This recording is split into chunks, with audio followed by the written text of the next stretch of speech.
하나님 말씀은 사무엘하 22장 41절에서 51절의 말씀입니다. 사무엘하 22장 41절에서 51절입니다.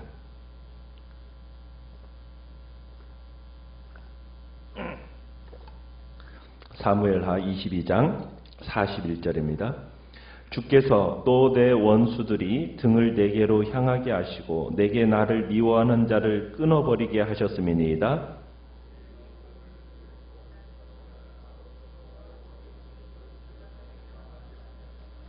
내가 그들을 땅에 티끌같이 부스러뜨리고 거리에 진흙같이 밟아 해쳤나이다.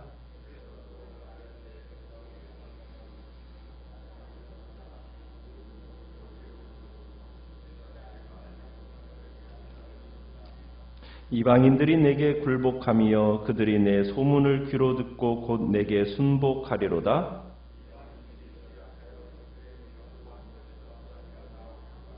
여호와의 사심을 두고 나의 반석을 찬송하며 내 구원의 반석이신 하나님을 높일지로다.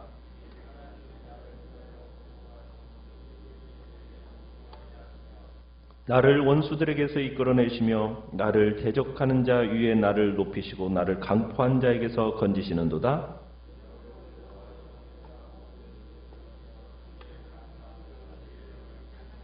같이 읽습니다. 여호와께서 그의 왕에게 큰 구원을 주시며 기름 부음 받은 자에게 인자를 베푸심이여 영원하도록 다윗과 그 후손에게로다 하였더라. 아멘. 오늘 말씀의 제목은 승리를 경험케 하시는 하나님이라는 제목으로 말씀을 나눕니다. 다윗은 어느 날 갑자기 유명해졌었죠. 그의 아버지의 심부름으로 전쟁터에 나갔다가 이스라엘 군인들이 골리앗이라는 그 블레셋 장수에게 고전하고 있는 모습을 보게 되고, 특히 그 블레셋 장수가 하나님의 백성을 모욕하는 말을 하는데도 아무도 반박하지 못하고 듣기만 하는 것을 보고 다윗이 참을 수가 없었어요.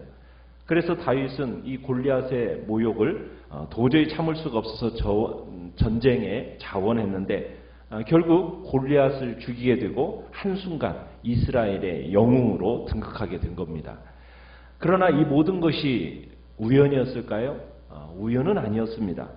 하나님께서 또 오랜 기간 그 고난 가운데 준비시키셨다가 다윗을 사용하신 겁니다. 그러니까 고난이라는 것은 하나님의 사람들을, 하나님의 종들을 준비시키는 기간입니다. 이 세상의 위기라는 것은 준비된 하나님의 사람을 이 세상에 또한 드러내는 기회가 되는 거죠.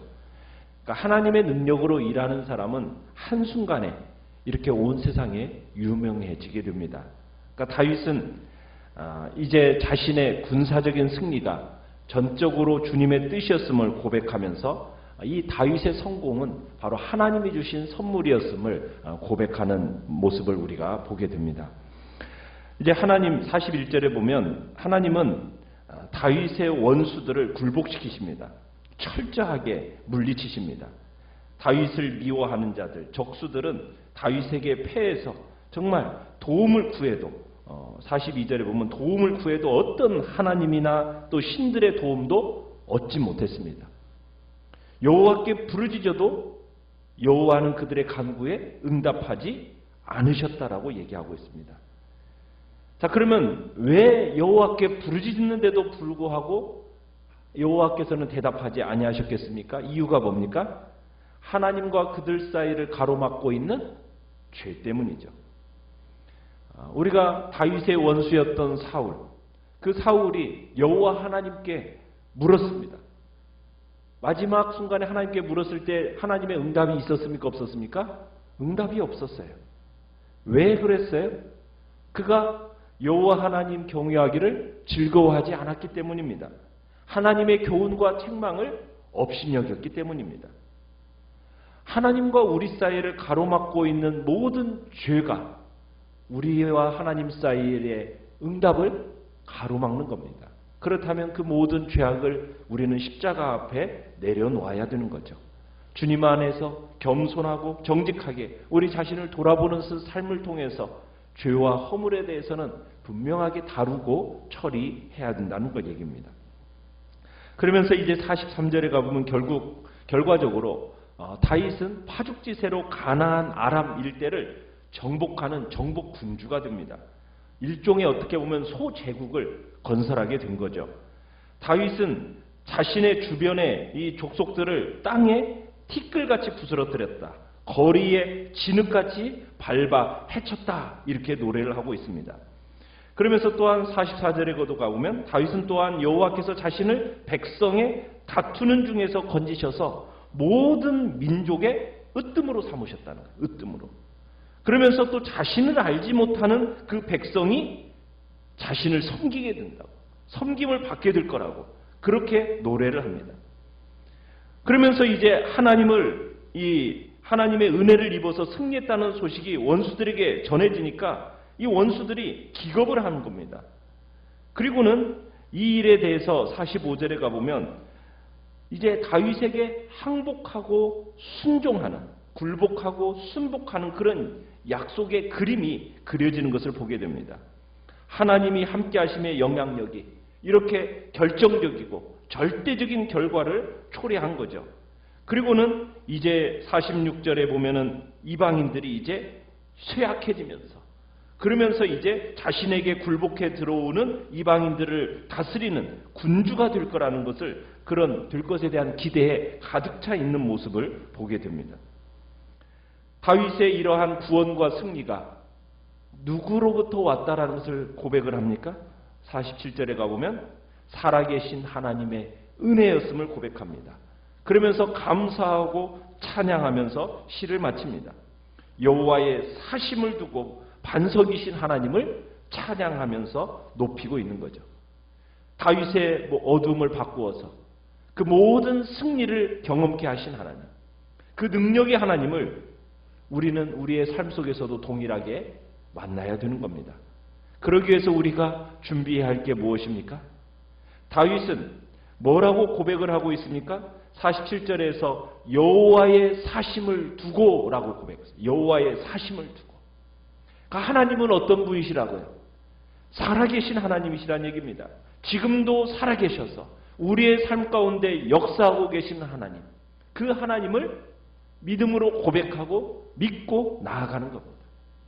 그 어떤 이방신들, 우상들, 그것은 우리를 절대로 구원할 수 없습니다. 우리를 구원할 수 있는 유일한 분은 여호와 하나님밖에 없어요. 다른 모든 이방신들과 우상들은 살아있는 존재가 아닙니다. 살아있는 존재는 오직 누구뿐이에요? 오직 여호와 하나님 한 분뿐이시기 때문에 그분을 믿고 그분만을 의지하고 바라보는 것이 우리가 이 땅에서 어둠을 바꾸고 모든 승리를 경험케 하는 일이라는 겁니다. 그러면서 48절 49절에서 다윗은 다시금 자신을 이방 족속들을 통치하는 통치자로 삼으셨을 뿐만 아니라 원수들에게서 건져주시고 또 자신을 대적자들 위에 높여주시는 하나님임을 찬양합니다. 그러니까 살아계신 하나님께서 다윗의 적들을 처벌하시고 다윗을 높여주시고 다윗의 그 하나님 나라의 운동이 의롭다 하는 것을 입증하신다는 얘기입니다. 그래서 다윗이 열방 중에 높아집니다. 모든 열방 중에 높아진 사건은 결국 또 누가 높아지는 사건입니까? 여호와 하나님이 열방 중에서 높아지는 사건입니다. 그래서 여호와여 내가 모든 민족 중에서 주께 감사하며 주의 이름을 찬양하리이다. 이 시대만 하더라도요. 어떤 제국과 나라와의 싸움은 누구와의 싸움으로 연결지었습니까? 신과 신의 싸움으로 연결지었습니다. 그 나라와 그 제국을 후견하는 그 신들과의 싸움으로 생각을 한 거예요. 그래서 그 나라가 승리를 하면 누가 이겼다라고 생각을 한 겁니까? 그 나라의 신이 승리했다라고 생각하던 시대가 이 시대입니다. 그렇기 때문에 다윗의 전쟁의 승리는 결국 누구의 승리로 여겨지게 되었다는 얘기입니까? 여호와 하나님이 승리하셨다라는 것을 드높여주는 사건이 된다는 얘기입니다. 그래서 다윗의 여호와 하나님의 찬양은요, 어떻게 보면 모든 민족이 보는 앞에서 이루어지는, 그래서 하나님이 높여지는 사건이라는 얘기입니다. 그러니까 다윗이 성취한 이런 국제적인 어떤 정치적인 위상은 이제 하나님의 높아짐을 이제 세상 가운데 모든 민족 가운데서 주님의 이름을 찬양하는 일이 되게 되었다는 얘기입니다. 그러면서 이 일이 그저 자기에게서만 멈추지 않고 어떻게 되어지기를 또한 기도하고 있습니까? 51절에 보면 다윗과 그의 후손에게로다. 다윗의 후대 왕들에게도 이런 일이 영속되기를 간구하고 있습니다. 다윗의 경험이 자신의 경험으로만 그쳐지는 것이 아니라 누구에게로 이어지기를 원하는 겁니까? 자기 후대들에게로도 이 경험이 전이되어지기를 간절히 원하는 겁니다. 여호와 하나님께서 자신에게 이루어졌던 이 승리의 경험이 다윗의 위를 이은 유다 왕들에게도 동일하게 큰 구원을 주시고 기름 부음 받은 자에게 인자를 영원히 베풀어 주실 것을 찬양하고 앙망하는 모습을 우리가 보게 됩니다. 이 땅에서 승리는 어디에 있는가? 우리가 세계 역사를 보면요, 하나님의 말씀이 흥왕했던 예루살렘에서부터의 그 복음이 참으로 이방 땅 안디옥으로 가고, 그 안디옥에서의 복음이 로마로 가고, 로마에서의 그 복음이 유럽으로 가고, 유럽에서의 그 복음이 미국으로 흘러갔던 것을 보게 됩니다. 그 중심점이 항상 그 시대의 흐름 속에서 이동하는 것을 보게 되는데, 그 시대가 무엇이 중심이 됩니까? 항상 말씀이 어떻게 가장 왕성하게 활동하는가가 항상 세상의 중심이 되었습니다. 세계 역사의 중심은 항상 말씀이 흥왕하는 곳이었어요. 미국이 독립을 가져왔던 것도, 영국이 참으로 그 당시에 혁명을 막았던 것도 하나님의 말씀의 부흥, 기독교의 부흥이 있었습니다. 그러나 말씀이 사그러져 가기 시작하는 순간 그 나라도 점점 서서히 무너져 갔던 것을 보게 됩니다. 지금 시대에 있어서는 미국이라는 나라도 지금 점차 그렇게 되어가고 있음을 보게 돼요. 결국 우리의 나라가 세계 역사의 중심으로 우뚝 설 수 있는 유일한 길은 무엇이란 얘기입니까? 하나님의 말씀이 왕성하게 되는 겁니다.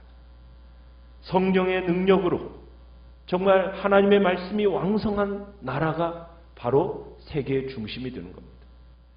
교회가 바로 그런 교회가 되는 거예요. 하나님의 말씀이 왕성한 교회. 정말 성령의 역사를 힘입어서 사용되어지는 그 사람에 의해서 역사의 흐름은 바꾸어지게 되어 있다는 얘기입니다. 하나님께서는 오늘 이 시대 속에서도 하나님은 찾고 계십니다.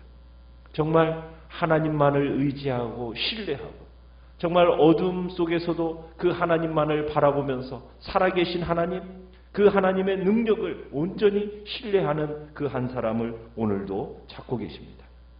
하나님께서는 정말 그 하나님만을 의지하고 신뢰하는 그 사람을 통해서 하나님의 능력을 드러내 보여 주시는 것입니다.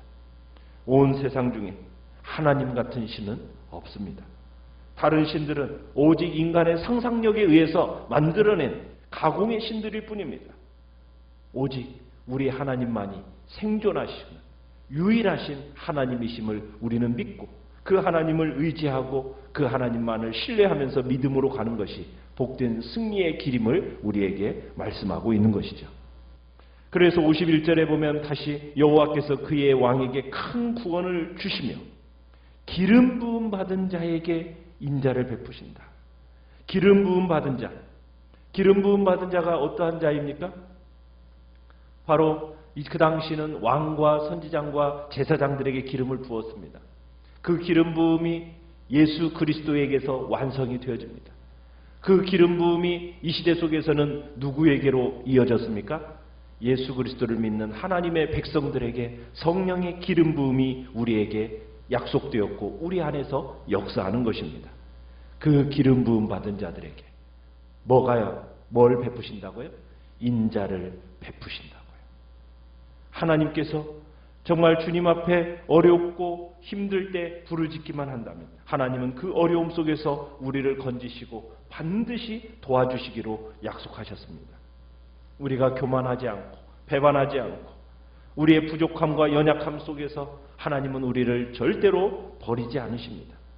우리가 부르짖으며 주님 앞에 기도함으로 나아간다면 우리를 언제나 지키시고 우리를 돌보시며 결코 버리지 아니하시고 그 모든 어려움에서 건져주시는 분이 우리 하나님이심을, 그러게 이 땅을 살아가면서 두려움 없이 담대하게 믿음의 길을 걸어가시길 바랍니다. 여러분 자신을 정직하게 돌아보시면서 하나님만을 바라보십시오. 그럴 때 이 땅에서 승리를 경험케 하실 것을 오늘 다윗을 통해서 우리에게 보여주고 계시는 것입니다. 말씀을 생각하면서 오늘 위대하신 이 하나님의 약속을 의지함으로 이 불신의 시대에 승리자로 설 수 있게 해달라고 주님 앞에 기도하며 나가시길 바랍니다.